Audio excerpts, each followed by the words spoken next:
Good evening. आज हम लोग पढ़ाई करेंगे वर्ग एक विषय अतीत से वर्तमान अध्याय 12 राष्ट्रीय आंदोलन 1885 से 1947 में स्वतंत्रता के साथ साथ विभाजन का अगला भाग। इससे पहले वीडियो संख्या 21 में हम लोग स्वतंत्रता के साथ साथ विभाजन का भाग देखे थे, जिसका अगला पार्ट इसमें हम लोग आज देखेंगे।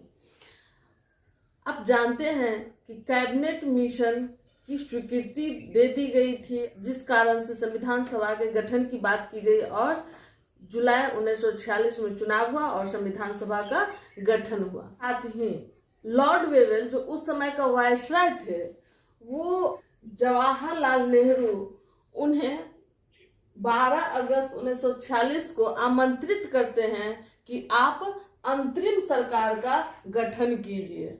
अंतरिम सरकार वैसी सरकार जो पूर्ण रूपेण सरकार जब तक नहीं बनी थी, तो काम चलाओ सरकार के लिए एक सरकार की गठन करने की व्यवस्था को अंतरिम सरकार कहते हैं। तो अंतरिम सरकार के लिए पंडित जवाहरलाल नेहरू को आमंत्रित करते हैं और पंडित जवाहरलाल नेहरू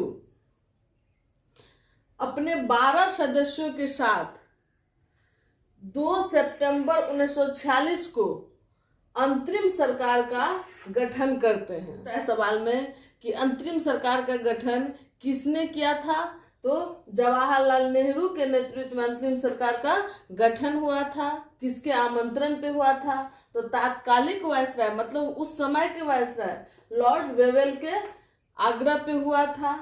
कब अंतरिम सरकार का गठन किया गया था? 2 सितंबर 1946 ईस्वी को अंतरिम सरकार का गठन किया गया था।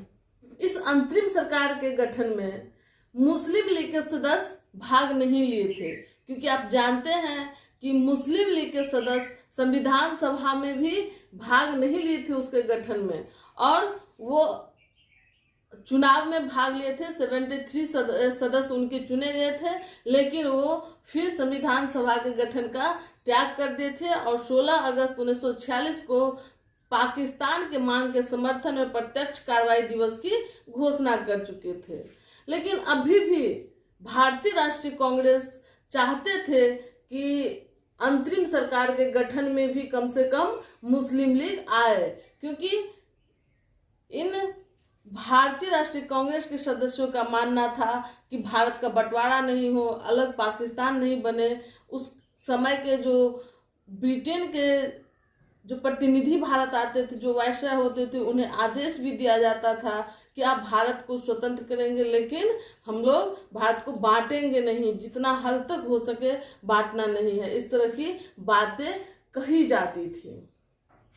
इन सभी कारणों से मुस्लिम लीग प्रत्यक्ष कार्रवाई की बात 16 अगस्त 1946 को कर दी थी, इसलिए अंतरिम सरकार में भी वो भाग नहीं लेते हैं। फिर भी मुस्लिम लीग को शामिल होने के लिए कुछ सीटें आरक्षित रखी गई कि आगे भविष्य में हो सके तो मुस्लिम लीग इसमें अंतरिम सरकार में शामिल हो सकती है।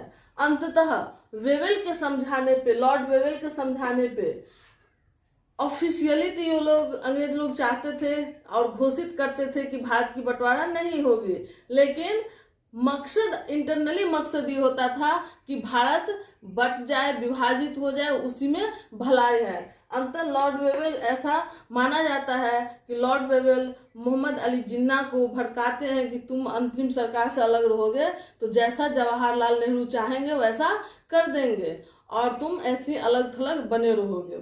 इसीलिए भलाई इसी में है, अगर सच में तुमको पाकिस्तान चाहिए तो सरकार के अंदर प्रवेश करो और उसके बाद अपनी मांग को पुरजोर तरीका से रखो।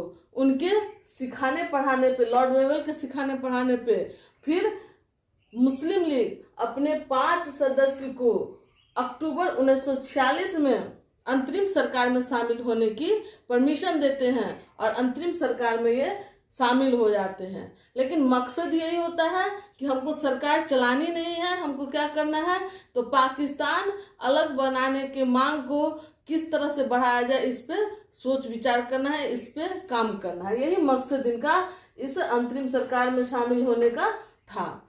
सवाल कभी कभी ऐसे पूछता है कि अंतरिम सरकार का जो गठन हुआ था उसमें किस प्रमुख पदों पे कौन व्यक्ति की नियुक्ति की गई थी। तो आप जानते हैं कि अंतरिम सरकार का गठन किसके नेतृत्व में किया गया था? पंडित जवाहरलाल नेहरू के नेतृत्व में किया गया था। और इसलिए पंडित जवाहरलाल नेहरू इस अंतरिम सरकार के अध्यक्ष थे। अध्यक्ष के साथ साथ उनके पास विदेशी मामला का मंत्रालय जो था वो उन्हीं के पास था, मतलब विदेश मंत्रालय पंडित जवाहरलाल नेहरू के पास था। साथ ही साथ राष्ट्रमंडल विभाग था वो भी उन्हीं के पास था। सरदार वल्लभ भाई पटेल के पास गृह मंत्रालय था, साथ में सूचना एवं प्रसारण मंत्रालय था। बलदेव सिंह के पास रक्षा मंत्रालय था। आसफ अली रेलवे एवं परिवहन विभाग के वो मंत्री थे। डॉक्टर राजेंद्र प्रसाद जो हमारे बिहार के हैं उनके पास खाद्य एवं कृषि मंत्रालय था। सी राजगोपालाचारी उस समय शिक्षा एवं कला मंत्री थे। लियाकत अली यही मुस्लिम लीग से शामिल हुए थे और इनके पास वित्त मंत्रालय इन्हें दिया गया था। इस प्रकार से और सारे मंत्री थे, लेकिन इसमें से कुछ प्रमुख जो बार बार सवाल पूछता है एग्जाम में उसको याद रखना जरूरी है। इस अंतरिम सरकार में कौन प्रमुख मंत्री शामिल थे देखेंगे आप। 20 फरवरी 1946 ईस्वी को Clement Attlee House of Commons में घोषणा करते हैं कि हम भारत को जून 1948 से पहले भारतीयों के हाथ में सौंप देंगे। और अपने इस वादा को पूरा करने के लिए उन्होंने देखा कि वेवेल भारतीयों को सत्ता हस्तांतरण करने की दिशा में उतना सक्षम नहीं है, इसीलिए उन्होंने 22 मार्च 1947 ईस्वी को लॉर्ड माउंटबेटन को भारत वायसराय बना करके भेजे और उन्हें हिदायत दी गई कि आप जल्दी से जल्दी सत्ता हस्तांतरण करने की दिशा में कार्य को संपन्न करें और हो सके तो भारत को विभाजित होने से बचाएं। जब उन्होंने भारत आया मार्च 1947 में, तो 3 जून को उन्होंने योजना अपना प्रस्तुत किए, जिसमें उन्होंने बताया भारत में सत्ता हस्तांतरित करने का मात्र और मात्र एक विकल्प है, वो है भारत को बंटवारा करना। भारत का बंटवारा किए बिना सत्ता हस्तांतरण असंभव है।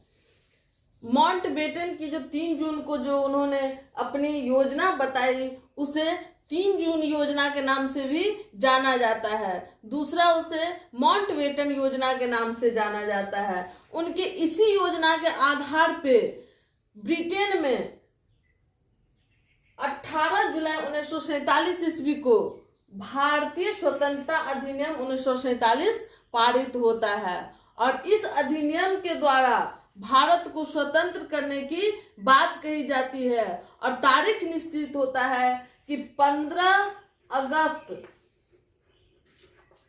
1947 के तिथि में हम किसी भी स्थिति में भारत को आजाद करेंगे और 2 डोमिनियन राज्य का निर्माण किया जाएगा। एक भारत और दूसरा भारत को बांट करके पाकिस्तान बनेगा। तो अब ध्यान देंगे कि 15 अगस्त 1947 ईस्वी को जब भारतीय स्वतंत्रता अधिनियम 1947 के तहत भारत को स्वतंत्र करने की बात की जाती है, तो उसमें डोमिनियन राज्य का दर्जा दिया जाता है। तो डोमिनियन राज्य का मतलब आप जानते हैं कि डोमिनियन राज्य वैसे राज्यों को कहते हैं जो आंतरिक मामला में अपना कानून निर्माण कर सकता है, निर्णय ले सकता है, लेकिन बाह्य मामला जो विदेशी मामला है उसमें वो स्वतंत्र नहीं रहेगा। लेकिन इसी अधिनियम में एक लाइन जोड़ा रहता है कि भारतीय अगर चाहे तो अपने आप को वो संप्रभु राज्य घोषित कर सकता है। ये फ्री हैंड भारतीयों को दे दिया गया कि जब वो चाहे, जैसे चाहे, तो फिर वो उसको ब्रिटेन से